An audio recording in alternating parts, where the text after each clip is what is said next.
उनके मतदान पदाधिकारी के पास रहेगा, उनको भी उसी तरह से बताया जाएगा। तो मतदान की प्रक्रिया जो शुरू होगी वो 7 बजे से लेकर के 4:30 बजे तक का जो टाइम है अभी, उससे अगर कहीं बदलता है तो उसका नोटिफिकेशन प्राधिकार द्वारा निर्गत होगा, आप लोगों को पता चल जाएगा। लेकिन सामान्य जो समय है 7 बजे से 4:30 बजे तक। 7 बजे से पहले आप लोगों को अपना मतदान की तैयारी कर लेनी है। मतदान की तैयारी में बैलेट बॉक्स कहाँ रखना है, बैलेट बॉक्स की सीलिंग 15 मिनट पहले कंप्लीट कर लेनी है। पेपर सील से सील करना है, अभ्यर्थी या अभिकर्ता का उस पर हस्ताक्षर करना है, पीठासीन भी उस पर हस्ताक्षर करते हैं। वोटिंग कंपार्टमेंट ऐसी जगह पर रहना चाहिए जहां पर किसी भी तरह से वो मत की जो गोपनीयता वो भंग नहीं होनी पाए। बैलेट बॉक्स ऐसी जगह पर रखा हुआ होना चाहिए ताकि मतदाता जब उसमें बैलेट पेपर गिरा रहा हो तो वो आप देख सकें कि 5 मतपत्र उसमें डाल रहा है या नहीं। ये जरूरी है कि 5 मतपत्र बैलेट बॉक्स में वो ड्रॉप करें, एक भी मतपत्र बाहर नहीं जाने पाए। ठीक है। और 4:30 बजे जब मतदान समाप्ति का समय होता है और उस समय जो जितने लोग लाइन में लगे हुए होते हैं उनके मतदान करने के उपरांत ही हम लोग या पीठासीन पदाधिकारी मतदान समाप्ति की घोषणा करता है और सीलिंग की कार्रवाई करता है। सीलिंग के कार्रवाई के बाद मैंने बताया था कि कुछ प्रपत्र होते हैं जिसको पीठासीन पदाधिकारी को भरना होता है। सामान्यतः मतदान एक तरफ चलता रहता है और पीठासीन पदाधिकारी उन प्रपत्रों को भरता रहता है। कौन कौन से प्रपत्र हैं उस पर हम लोग एक एक करके चर्चा करेंगे। आ जाइए प्रपत्र पर। एक तो जो समय इंपॉर्टेंट आपका डॉक्यूमेंट्स है, ये मैंने पिछली बार भी बताया था कि ये पदवार बनेगा, यानी अध्यक्ष पद के लिए 2 कॉपी में, उसी तरह से अनुसूचित जाति जनजाति के लिए 2 कॉपी में, अति पिछड़ा वर्ग के लिए 2 कॉपी में, पिछड़ा वर्ग के लिए 2 कॉपी में और सामान्य वर्ग के लिए भी 2 कॉपी में, यानी 2-2 कॉपियों में ये बनेगी। 5 तरह के पद है तो 5 के लिए। इसमें भी क्या डिटेल है, शाखापैक्स का नाम है, पद का नाम, किस पद के लिए बना रहे हैं, मतदान केंद्र संख्या क्या है, स्थान क्या है और मतपत्र की संख्या कितनी संख्या में मिली हुई है, मतपत्र आपको मिला हुआ है उसका सीरियल नंबर क्या है वो आपको लिखना है। अनुक्रमांक वाले कॉलम में आपको लिखना है कि किस सीरियल नंबर से किस सीरियल नंबर तक आपको मतपत्र मिला है और उसकी टोटल संख्या आपके पास कितनी है। उसके बाद दूसरा आपका है, दूसरा पॉइंट कि उपयोग में नहीं लाएगा। जो आपको मतपत्र मिला जरूरी नहीं कि सारा मतपत्र यूज ही हो जाए, तो कुछ उपयोग में लाए गए होंगे, कुछ बचे रहेंगे। तो जो बचे हुए हैं तो उपयोग में नहीं लाए गए मतपत्रों की संख्या क्या कितनी है और उसका सीरियल क्रमांक क्या है। और तीसरा पॉइंट है आपका कि उपयोग में लाए गए मतपत्रों की संख्या। जो उपयोग में लाए गए मतपत्र है वो तीसरे पॉइंट में आएंगे। चौथा है आपका कि उपयोग में लाए गए लेकिन मतपेटी में नहीं डाले गए, यानी ऐसा मतपत्र कौन सा हो सकता है जो रद्द कर दिए गए हैं या किसी कारण से मुद्रण के कारण क्षतिग्रस्त हो गए या मुद्रण त्रुटि के कारण उसको अलग कर दिया हो आपने, या टेंडर बैलेट के रूप में आपने यूज किया हो। ये सारे बैलेट पेपर की विवरण इसमें आपको 4th पॉइंट में आएगा। फिर आपका आएगा 5वां पॉइंट कि मतपेटी में डाले गए मतों की संख्या कितनी है। ठीक है। और जितना मतपेटी में डाला गया है वो वहां पर संख्या लिख देंगे, पीठासीन पदाधिकारी का हस्ताक्षर करेंगे। ये कंप्लीट मैंने बताया कि पेपर सीलने का जितना बैलेट पेपर आपको बैलेट बॉक्स आप यूज कर रहे हैं उस पर जितना पेपर सील आप यूज करेंगे उसका विवरण तो रहेगा ही रहेगा। इसके साथ साथ आपको अतिरिक्त पेपर सील भी मिलेगा, तो उसका भी विवरण आपको इस पेपर सील लेखा में अंकित करना है। इसमें भी क्या है, पैक्स का नाम है, मतदान केंद्र संख्या है और स्थान है। इसमें 2 भाग हैं। पहला पार्ट में आप लिखेंगे कि कितना मतपेटी आपने यूज किया हुआ है, व्यवहारिक मतपेटी की संख्या कितना, आपके मतदान केंद्र पर कितना मतपेटी यूज हुआ है और उन मतपेटियों पर आपने पेपर सील कितना यूज किया है। और अभ्युक्ति कॉलम, रिमार्क्स कॉलम अगर कुछ है तो ठीक है, नहीं तो डैश कर देना है। भाग 2 में आपको पेपर सील का विवरण देना है कि आपको पेपर सील कितना अलॉट हुआ, किस सीरियल नंबर से किस सीरियल नंबर तक आपको पेपर सील अलॉट हुआ है और टोटल कितना है। उन अलॉट पेपर सील में से कितना आपने उपयोग किया है, किस सीरियल नंबर से किस सीरियल नंबर तक, वो डिटेल आपका व्यवहारिक पेपर सील में आएगा। अगर बाई द वे किसी कारण से कुछ पेपर सील आपके द्वारा यूज करते समय नष्ट हुआ है या खराब हो गया है तो उसका भी विवरण आपको तीसरे पॉइंट में आएगा। ऊपर में रहिए। चौथा पॉइंट है कि अब आपके पास बचा कितना है, यानी टोटल मिला कितना, कितना उपयोग किया, कितना खराब हुआ और आपके पास अभी कितना बचा हुआ है। वो चौथे पॉइंट में आप क्लिक करके उसका सीरियल क्रमांक लिखेंगे और टोटल लिखेंगे। इसके बाद वहां पर जो अभ्यर्थी या अभिकर्ता होंगे इस पर उनका हस्ताक्षर प्राप्त करेंगे, पीठासीन पदाधिकारी अपना हस्ताक्षर करेंगे और ये कंप्लीट हो जाएगा। ये सारे मतपत्र, ये सारे पेपर्स हैं जो आप लोगों को मतदान केंद्र पर तैयार करने हैं। इसके अलावा बहुत मुझे नहीं लग रहा कि और कोई पेपर है जो आप लोगों को तैयार करना है, तो पीठासीन पदाधिकारी सामान्यतः ये तैयार करते रहते हैं। इसकी जानकारी आप लोगों को भी होनी चाहिए। बाकी अभी आपका जो पदवार बनेगा आपके हम मुझको भी बताएंगे कैसे भरना है उसको। मतपत्र लेखा जो है उसकी एक कॉपी उन लोगों को हस्तगत भी कराई जानी है। चैलेंज रिवॉर्ड के बारे में पिछली बार मैंने बताया था। चैलेंज रिवॉर्ड के बारे में जब आप किसी व्यक्ति को मैंने बताया कि पीठासीन पदाधिकारी जब पाता है कि वो गलत व्यक्ति है, किसी दूसरे के स्थान पर मतदान करने आया हुआ है, तो उसको पुलिस के हवाले कर दिया जाएगा। तो पुलिस के हवाले करने के लिए ये फॉर्मेट पीठासीन पदाधिकारी भरेंगे। इससे भी जो भी उस क्षेत्र का थाना आएगा, थाना प्रभारी को उसमें संबोधित होगा, बैच का नाम लिखेंगे और उसके बाद कौन किस आक्षेपकर्ता कौन है, नाम, उसके पिता का नाम क्या है, निवासी कहाँ के हैं वो, और कौन सा मतदान क्रमांक है और किस पुलिस अधिकारी को आपने सुपुर्द किया हुआ है और किसको सुपुर्द किया हुआ, ये डिटेल इस पे आएगा। ठीक है। ऊपर में आक्षेपकर्ता का नाम आएगा, किस पुलिस ऑफिसर को आप सब सुपुर्द कर रहे हैं, हैंड ओवर कर रहे हैं उस व्यक्ति को वो, और किस व्यक्ति को हैंड ओवर कर रहे हैं पुलिस को, उसका क्या नाम है, ये डिटेल लास्ट में आएगा। लास्ट में उसकी पीठासीन पदाधिकारी साइन करके उसे पुलिस ऑफिसर से उसकी पावर रिसीविंग भी प्राप्त करेंगे। आगे चलिए। की राशि वो जमा करता है, उसका रसीद भी उनको देना होता है। तो आपको ये फॉर्मेट है जिसमें आपको उसका रसीद की प्रति उसको उपलब्ध कराई जानी होती है। ठीक है। और जिसमें आक्षेपकर्ता का विवरण रहेगा और उसने कितना 5 रुपए की राशि जमा की है और ये रसीद पीठासीन पदाधिकारी उसको हस्ताक्षर करके उसको हैंड ओवर कर देंगे। आगे चलिए। चलेगा क्या ऊपर में आइए। पीठासीन पदाधिकारी का हस्ताक्षर होगा और जो अभिकर्ता या एजेंट उपस्थित है उन लोगों का उस पर हस्ताक्षर होगा और जो नहीं है उन लोगों का भी, जो सिग्नेचर करने से मना करते हैं उन लोगों का भी यहाँ पर अंकित किया जाएगा। और ये ध्यान रखना है कि मतदान अभिकर्ता इन सभी के लिए प्रपत्र E10 ही है जो आपके पास आएगा। हालांकि ये निर्वाचन पदाधिकारी के स्तर से निर्गत किया जाएगा, तो इसमें आप लोगों को कुछ नहीं करना है। जो भी अभ्यर्थी या अभिकर्ता होंगे या एजेंट होंगे वो आपके पास लेकर के आएंगे। आप लोगों को उसका पहचान सुनिश्चित करना है और सिग्नेचर का नमूना आपके पास रहेगा, उससे मैच कर लेना है क्या सही है कि नहीं, और सही है तो उसको एक्सेप्ट करना है और अभिकर्ता के रूप में मान्यता देनी है। अभी जैसा आप लोग करते हैं। आगे चलिए।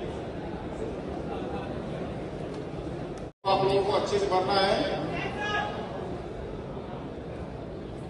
जिला का नाम, प्रखंड का नाम अंकित किया जाना है, मतदान की तारीख क्या है वो अंकित किया जाना है, मतदान केंद्र क्रमांक क्या है, मतदान केंद्र किस प्रकार के भवन में है, सरकारी है, अर्ध सरकारी है, निजी है या झोपड़ी में है या चलंत है, इस तरह का जो भी है मतलब जिस तरह का भी मतदान केंद्र है वो अंकित किया जाना है।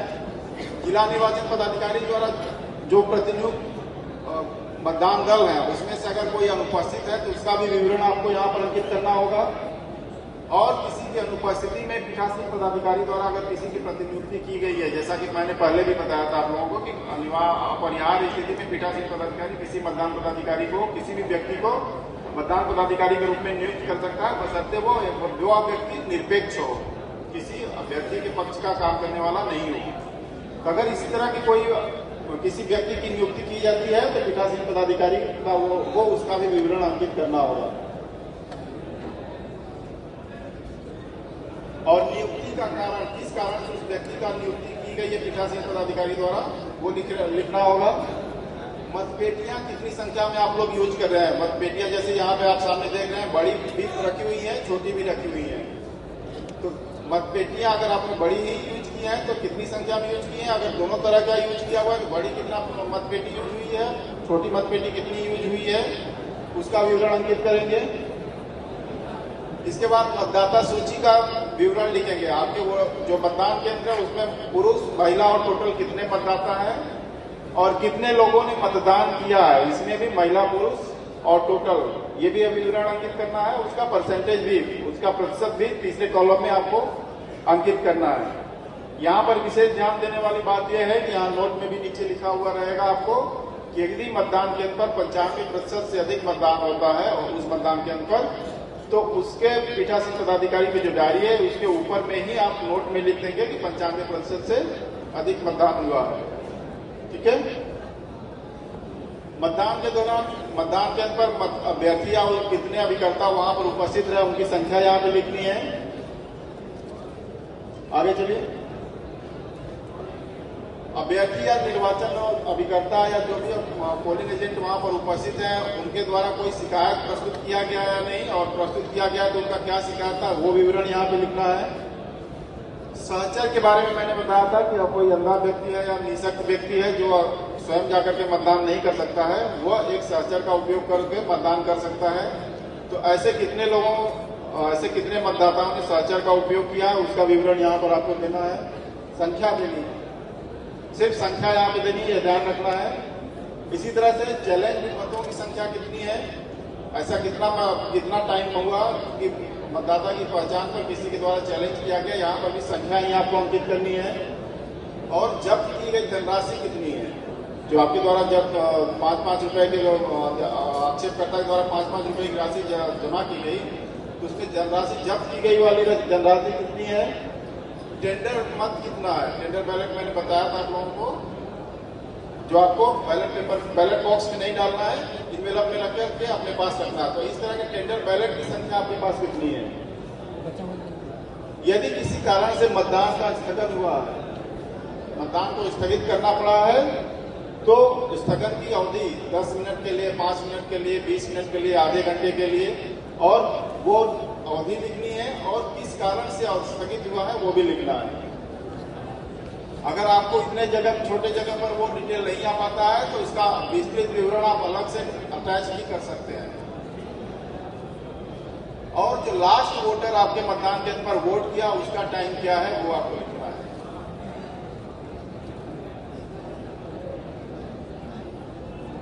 और अगला है आपका कि चैलेंज रोड के संबंध में कितने व्यक्तियों को आपने पुलिस को हैंडओवर किया है, वो डिटेल आपको वो विवरण संख्या में लिख देना है।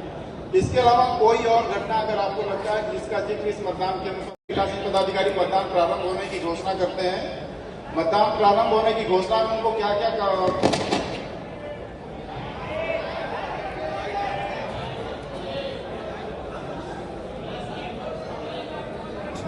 इसमें क्या है, जो फॉर्मेट में आपको वो दिख रहा है, टैक्स का नाम लिखना है, मतदान केंद्र का संख्या और नाम, मतदान की तारीख क्या है।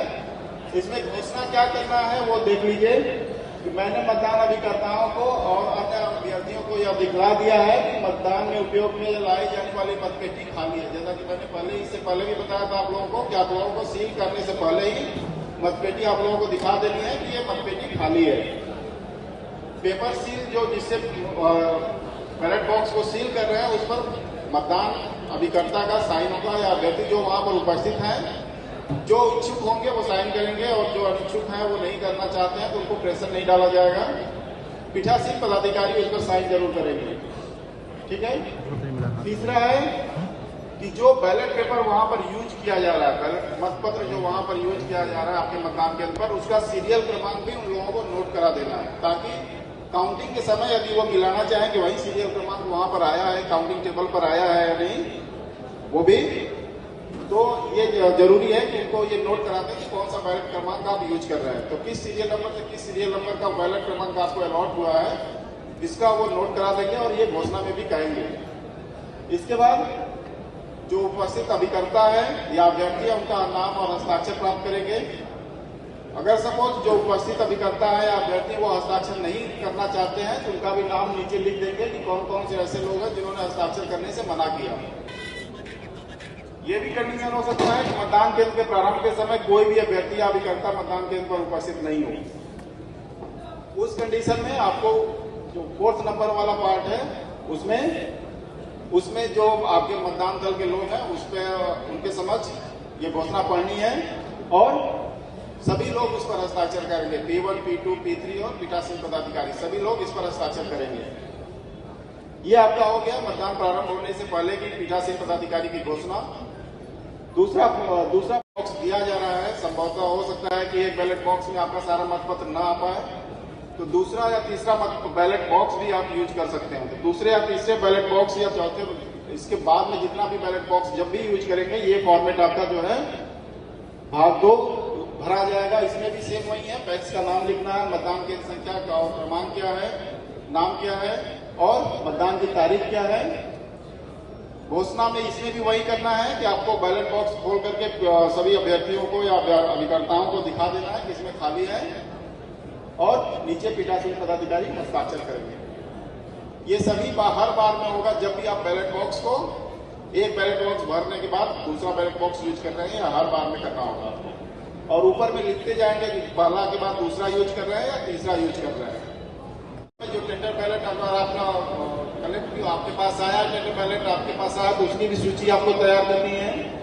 इसमें भी मतदाता का नाम क्या है, मतदाता सूची में मतदाता का क्रमांक क्या है, सरकारी पैक्स का नाम लिखना है। इसमें पैक्स जिसकी मतदाता सूची है और उस पैक्स का नाम यहाँ पे लिखेंगे। टेंडर बैलेट का सीरियल नंबर वहां पे लिखेंगे जो उस मतदाता को इशू हुआ है, उसका सीरियल क्रमांक लिखेंगे और मतदाता का हस्ताक्षर या अंगूठे का निशान प्राप्त करेंगे। आगे चलिए। मैंने बताया था चैलेंज बोर्ड के संबंध में आपको एक सूची भी तैयार करनी है जो स्टैट्यूटरी पैकेट में रहेगा। उसका फॉर्मेट ये है, इसमें मतदाता का नाम क्या है, उस मतदाता का मतदाता सूची में क्रमांक क्या है, जिस व्यक्ति के ऊपर अभ्याक्षेप किया गया यानी चैलेंज किया गया उसका हस्ताक्षर या अंगूठे का निशान प्राप्त करना है। आगे चलिए नीचे। जिस व्यक्ति पर आक्षेप किया गया उसके पहचान पर उसका पता क्या है। यदि कोई पहचानकर्ता के रूप में आपने किसी की सहायता ली तो उसका नाम, आक्षेपकर्ता कौन है उसका नाम और पता आप लोगों को भरना है। राशि जमा करने वाले पर आक्षेपकर्ता का हस्ताक्षर, राशि जब जमा करेगा तो आक्षेपकर्ता उस पर हस्ताक्षर करेगा और पीठासीन पदाधिकारी ने उस पर क्या आदेश निर्गत किया, उसको स्वीकृत किया या आक्षेप सही पाया गया या गलत पाया गया, जैसा भी होगा उसमें यहाँ पर अंकित करेगा। उसके बाद हस्ताक्षर करके उसको अलग इन्वेलप में रखेंगे। सहायक उस सूची का फॉर्मेट ये है आपका प्रपत्र 3। शांत रहिए, पीछे आवाज नहीं करिए, समझ लीजिए। इसमें क्या है, मतदाता सूची में उस निशक्त व्यक्ति का क्या क्रमांक है जो सहचर का उपयोग कर रहा है। मतदाता का पूरा नाम और मोबाइल नंबर आपको लिखना है। सहायक का पूरा नाम लिखना है, कौन सहायक है और सहायक का उम्र कितना है। सहायक का पूरा पता और हस्ताक्षर करना, मोबाइल नंबर प्राप्त करना है। इसके बाद सहायक का हस्ताक्षर या अंगूठे का निशान